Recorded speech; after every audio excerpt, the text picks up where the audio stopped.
Hello বন্ধুরা, কেমন আছো তোমরা সবাই? আশা করছি বেশ ভালো আছো। আমি অনিন্দিতা মৌ, তোমাদের সবাইকে স্বাগত জানাই গোজি 8-এ।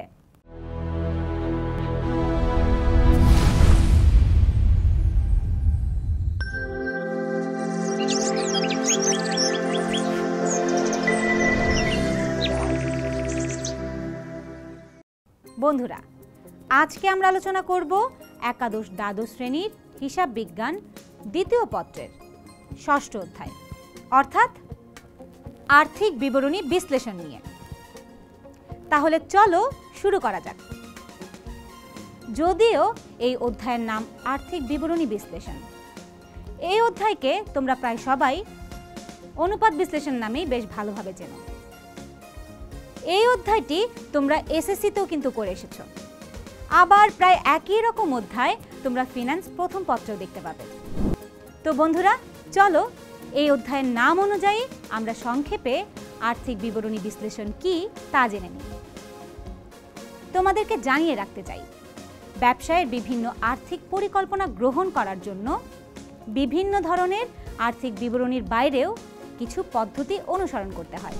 যেমন ধরো, অনুপাত বিশ্লেষণ, নগদ প্রবাহ বিশ্লেষণ, ব্রেক ইভেন বিশ্লেষণ ইত্যাদি। বন্ধুরা, হিসাব চক্রের সবচেয়ে স্ট্যান্ডার্ড ফরম্যাটটা দেখলে তোমরা বুঝতে পারবে এর অন্যতম দুইটি ধাপের একটি হলো আর্থিক বিবরণী প্রস্তুতকরণ এবং অন্যটি হলো আর্থিক বিবরণী বিশ্লেষণ। তবে বন্ধুরা, একটা দুঃখের ব্যাপার কি হচ্ছে জানো? আর্থিক বিবরণী নিয়ে আমরা যতটা প্রচার করি বা গুরুত্ব দিই, বাস্তবে আর্থিক বিবরণীর ক্ষেত্রে কেবল ব্যবসায়ের প্রাথমিক ধারণা নেওয়া যায়, কিন্তু ব্যবসায়ের প্রকৃত অবস্থা বা এই অবস্থার কারণ কোনোটাই তোমরা আর্থিক বিবরণী থেকে স্পষ্টভাবে জানতে পারবে না। বন্ধুরা, মনে করো প্রতিষ্ঠানের মালিক হিসেবে বা হিসাব রক্ষক হিসেবে তোমরা প্রতিষ্ঠানে নগদ কত টাকা আসছে বা চলে যাচ্ছে তা জানতে চাচ্ছ। তাহলে আমাকে বলো তো, আর্থিক বিবরণীগুলোর কোন কোন বিবরণী থেকে তোমরা এটা জানতে পারবে? পারবে না। তারপর ধরো ব্যবসায় চলতি সম্পদ ও চলতি দায়গুলো ঠিকঠাক আছে বা এগুলোর মধ্যে ভারসাম্য আছে কিনা তা তোমরা জানতে চাচ্ছ, অথচ আর্থিক বিবরণী থেকে তোমরা শুধু চলতি সম্পদ ও চলতি দায়ের পরিমাণ জানতে পারবে, এগুলো ঠিকঠাক আছে কিনা তা জানতে পারবে না। সুতরাং বুঝতেই পারছো, আর্থিক বিবরণীকে বিশ্লেষণের জন্য আমাদেরকে কিছু পদ্ধতির সাহায্য নিতে হবে। ঠিক তেমনি একটি পদ্ধতি হচ্ছে অনুপাত বিশ্লেষণ। অনুপাত বিশ্লেষণ হচ্ছে এমন একটি সিস্টেম যার মাধ্যমে তোমরা একটা প্রতিষ্ঠানের আর্থিক সফলতা বা দুর্বলতা সম্পর্কে জানতে পারবে।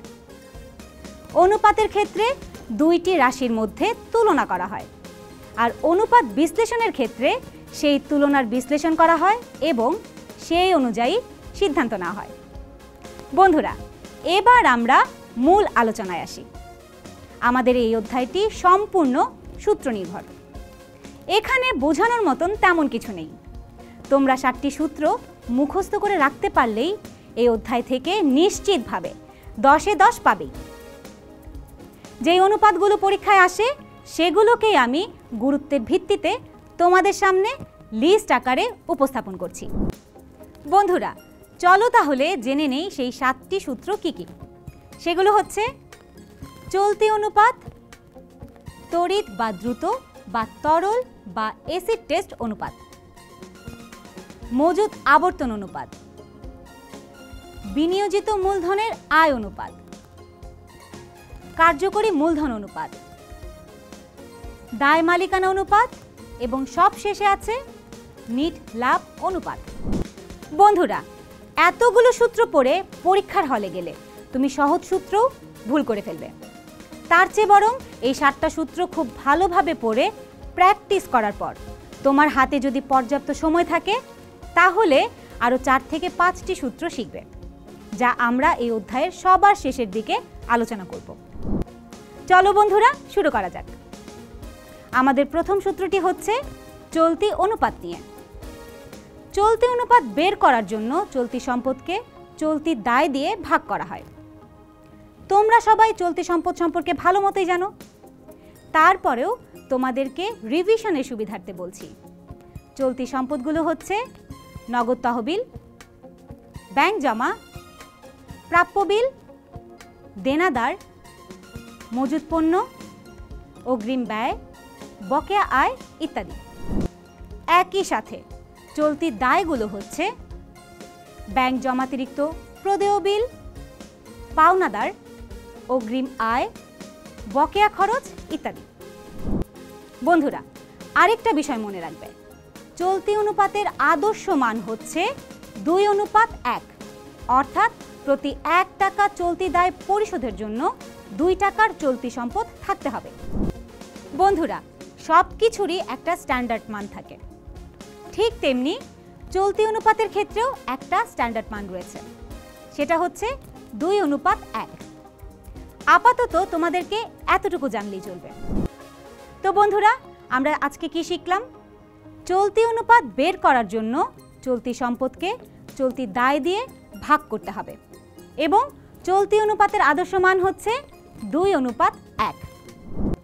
বন্ধুরা, এবার আমরা শিখব তড়িৎ অনুপাত প্রসঙ্গে। এই তড়িৎ অনুপাতের আরও বেশ কিছু নাম রয়েছে, যেমন ধরো দ্রুত অনুপাত, তরল অনুপাত বা অ্যাসিড টেস্ট অনুপাত। তাহলে তোমরা তড়িৎ অনুপাত কিভাবে বের করবে? তড়িৎ সম্পদকে তড়িৎ দায় দিয়ে ভাগ করলেই তড়িৎ অনুপাত পাওয়া যায়। তোমরা হয়তো ভাবছো, জীবনে এত সম্পদের নাম শুনেছি, কিন্তু তড়িৎ সম্পদের নাম তো শুনিনি। আমি বলছি, তড়িৎ সম্পদ বের করার জন্য তোমাকে চলতি দায় থেকে মজুত পণ্য এবং অগ্রিম খরচ বাদ দিয়ে দেখাতে হবে। তাছাড়া এটাও মনে রাখবে, তড়িৎ অনুপাতের আদর্শ মান হচ্ছে 1:1। বন্ধুরা, এবার আমরা মজুত আবর্তন অনুপাত প্রসঙ্গে জানব। মজুত আবর্তন অনুপাত বের করার জন্য বিক্রিত পণ্য ব্যয়কে গড় মজুত দিয়ে ভাগ করে 100 গুণ করতে হবে। কিন্তু সমস্যাটা হচ্ছে, প্রশ্নে সরাসরি বিক্রিত পণ্যের ব্যয়ের টাকা এবং গড় মজুদের টাকা উল্লেখ করা থাকে না। এটা তোমরা নিজেরাও জানো, এগুলোকে বের করে নিতে হয়। যদি একেবারে সহজে বলি, তাহলে বিক্রিত পণ্যের ব্যয় বের করার জন্য নিট বিক্রয় থেকে মোট লাভ বাদ দিতে হবে। পাশাপাশি গড় মজুদ বের করার জন্য প্রারম্ভিক মজুদ ও সমাপনী মজুদের যোগফলকে 2 দিয়ে ভাগ করতে হবে। বন্ধুরা, কেন 2 দিয়ে ভাগ করব তা কি বুঝতে পেরেছো? মজুদ পণ্য সাধারণত 2 রকমের হয়, একটা প্রারম্ভিক এবং আরেকটা সমাপনী। তাহলে গড় বের করার জন্য আমরা কি করি?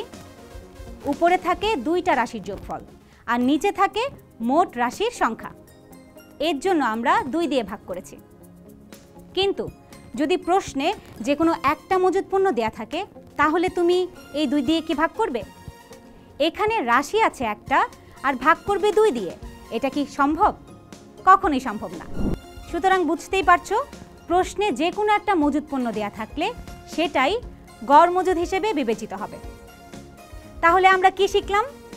মজুদ আবর্তন অনুপাত বের করতে আমাদেরকে বিক্রিত পণ্যের ব্যয়কে গড় মজুদ দিয়ে ভাগ করতে হবে।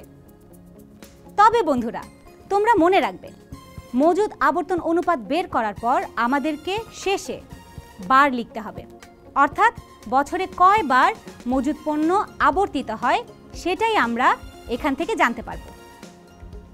আগের 2টি সূত্রের মতো এখানে 2:1 এরকম লেখা যাবে না, বরং এখানে তোমাদেরকে লিখতে হবে 5 বার, 7 বার, 9 বার এরকম। আর এই সূত্রের আদর্শ মান হচ্ছে 8 বার। বন্ধুরা, আজকের এপিসোড শেষ পর্যায়ে, আর আমরা সর্বশেষ অনুপাত অর্থাৎ কার্যকরী মূলধন অনুপাত সম্পর্কে এখন জানব। এটার অপর নাম হচ্ছে চলতি মূলধন অনুপাত। এটা খুবই সহজ একটা অনুপাত, কারণ এটা বের করার জন্য তোমরা কার্যকরী মূলধনকে চলতি দায় দিয়ে ভাগ করলেই হবে। আমি নিশ্চিত তোমরা এখনো ভাবছো কার্যকরী মূলধন কাকে বলে। চলতি সম্পদ থেকে চলতি দায় বাদ দিলেই কার্যকরী মূলধন বের হয়ে যাবে। তাছাড়াও এই অনুপাতের আদর্শ মান হচ্ছে 1:1, যেটা আমরা তড়িৎ অনুপাতেও দেখেছিলাম।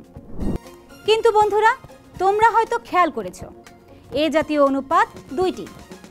একটি ছিল প্রথমে চলতি অনুপাত, আরেকটি এখন দেখতে পেলে চলতি মূলধন অনুপাত।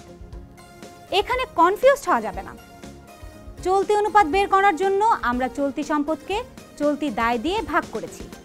অন্যদিকে চলতি মূলধন বা কার্যকরী মূলধন অনুপাত বের করার জন্য আমরা চলতি বা কার্যকরী মূলধনকে চলতি দায় দিয়ে ভাগ করেছি।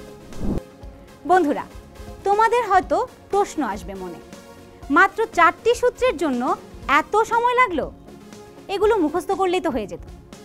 কিন্তু খেয়াল করে দেখো, আমি তোমাদেরকে প্রতিটা সূত্র খুব ভালোভাবে বুঝিয়ে দিয়েছি, যেন পরীক্ষার হলে তোমরা সূত্র ভুলে গেলেও নিজে নিজে সঠিক উত্তর বের করতে পারো। তাছাড়াও ওই 4টি সূত্রের ভেতর ছোট ছোট আরও কিছু সূত্র ছিল, যেগুলো তোমরা আগে থেকেই জানতে, কিন্তু আমি তোমাদেরকে রিভিশনে হেল্প করেছি। আশা করি এপিসোড শেষ হওয়া মাত্রই তোমরা বুঝে যাবে কোন কোন ভিত্তিতে সূত্রগুলো কিভাবে মুখস্থ করে নোট করতে হবে। বন্ধুরা, আমাদের আজকের এপিসোড তাহলে এই পর্যন্তই।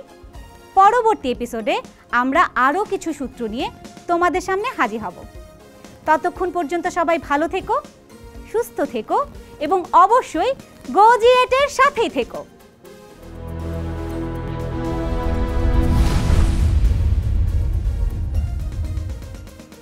বন্ধুরা, আজকের এপিসোড থেকে আমরা যে গুরুত্বপূর্ণ বিষয়গুলো জানলাম, চলো সেগুলোর কিছু নোটস দেখে আসি। চলতি অনুপাত বের করার জন্য চলতি সম্পদকে চলতি দায় দিয়ে ভাগ করতে হবে। চলতি সম্পদগুলো হচ্ছে নগদ তহবিল, ব্যাংক জমা, প্রাপ্য বিল, দেনাদার, মজুত পণ্য, অগ্রিম ব্যয়, বকেয়া আয় ইত্যাদি। চলতি দায়গুলো হচ্ছে ব্যাংক জমাতিরিক্ত, প্রদেয় বিল, পাওনাদার, অগ্রিম আয়, বকেয়া খরচ ইত্যাদি। চলতি অনুপাতের আদর্শ মান হচ্ছে 2:1। তড়িৎ সম্পদকে চলতি দায় দিয়ে ভাগ করলেই তড়িৎ অনুপাত পাওয়া যাবে। তড়িৎ সম্পদ বের করার জন্য তোমাকে চলতি দায় থেকে মজুত পণ্য ও অগ্রিম খরচ বাদ দিয়ে দেখাতে হবে।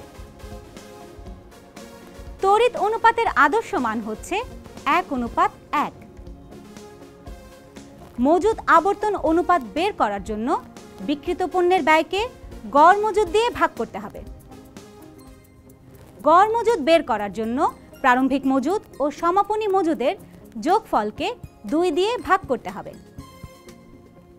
প্রশ্নে যে কোনো একটি মজুত পণ্য থাকলে সেটাই গড় মজুত পণ্য, এর জন্য 2 দিয়ে ভাগ করলে হবে না। মজুত আবর্তন অনুপাত বের করার জন্য বিক্রিত পণ্যের ব্যয়কে গড় মজুত দিয়ে ভাগ করতে হবে।